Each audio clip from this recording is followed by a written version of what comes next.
Peaches, how are you this evening? Good, how you doing?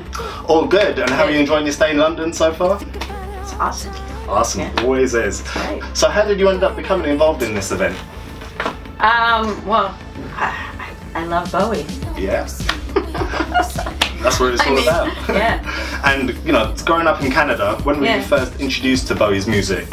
Well, it's funny because a friend of mine had a Walkman. Right. She was the first one of our friends because that was in 1980. And she lent me the Walkman for a week. Right. And with the Walkman came a cassette. And on one side was Hunky Dory, and on the other side was the rise and fall of Ziggy Stardust. Nice. So I would just like walk to and from school, learning these songs and getting into it. And how lucky! First of all, it was like the first time ever you could like walk and listen to sound without like carrying a big, system. You couldn't do that. But and then what was the first thing I got to listen to? It was like 2 amazing Bowie albums. Wow. Yeah. And growing up, were your friends and family also Bowie fans? Well, my brother was more into like, he was into the Ramones and the Clash, but he was also into like Genesis and Yes, and then my sister was more into like Earth, Wind and Fire, and and then so Bowie was kind of my music. Yeah. It was good. And how do you feel his music influenced your own music?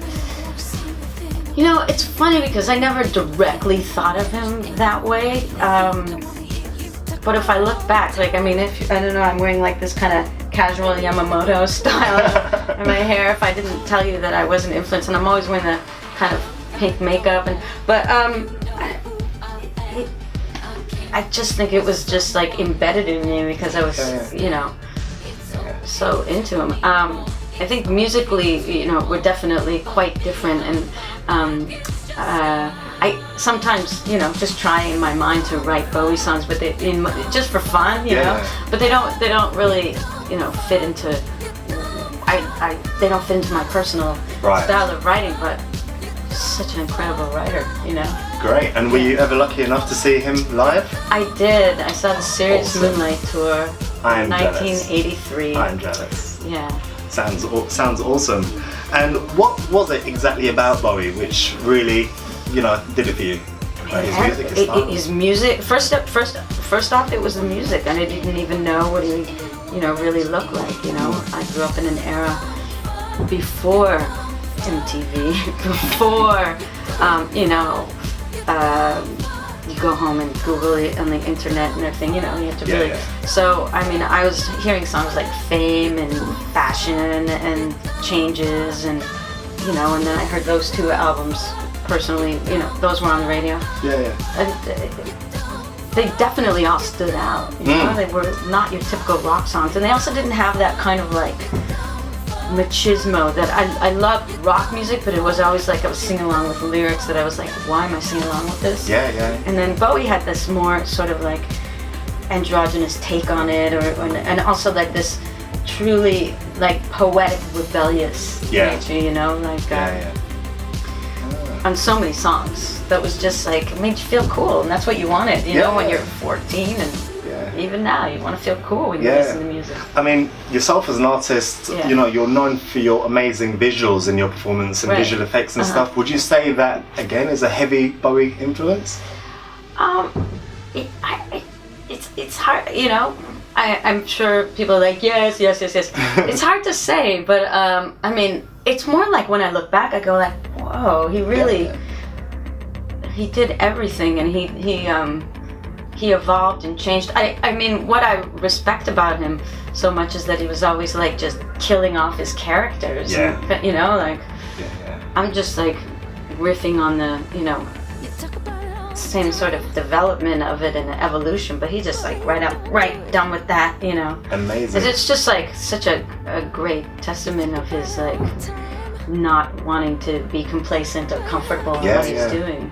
Like getting really, these pop hits and then going to places like Station to Station and Low, and then like, having an incredible new artistic style, but As well as being into Bowie, which other artists would you have been into around the time of getting into music? Oh, I was really into Kate Bush at that time too, which is funny because I'm in Canada. It's all these like UK-centric But Right. yeah, Kate Bush was another one. It's like, that's my music, my brother, my sister. They don't understand. Yeah.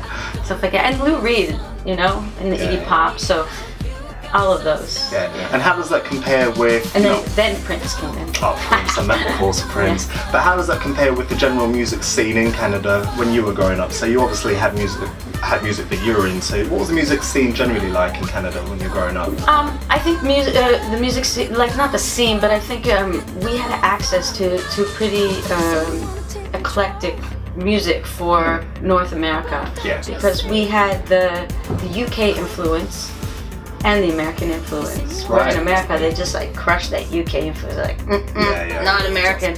So in Canada we had that. We had this very special TV show called The New Music, which superseded like MTV, where I saw things like Nina Hagen or you know, or the Ramones or you know like things that they didn't show on you know mainstream. I don't know, at some point you moved to Berlin. How did that compare to the music scene in Berlin when you were living out there? Yeah, I moved to Berlin like in my 30s. So, Alright, okay. So, but you know, yeah, and the scene was changing and I was part of that scene. I don't know, it's kind of hard to say.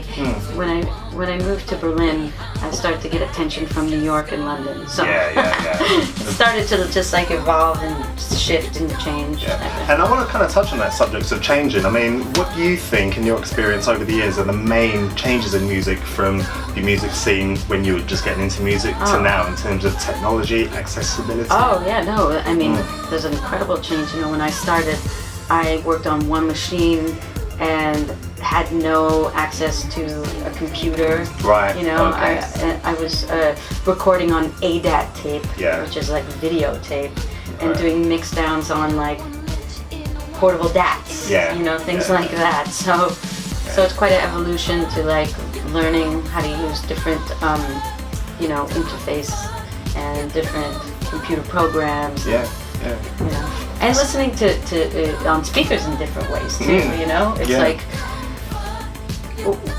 you know, music is built differently. So the way people hear it, you know. Have you felt that you've had to adapt your own way in terms of how you make music to fall in line with the technology, or have you just kind of always just, you know, done your thing? I just try to make it sound the way I want it to sound, and it's I always try and keep it as minimal but as powerful as possible. So I think in your minimal, if you're on minimal grounds, those sounds mean a lot and they really come through. So excellent. And summing it up in 3 words, use 3 words in your mind to describe Bowie. Playful, sophisticated, brilliant. Excellent. And any final words to the viewers and listeners? I love Bowie. Peaches, enjoy your evening. It was a pleasure meeting you. Pleasure's mine. And we'll see you later on in the night.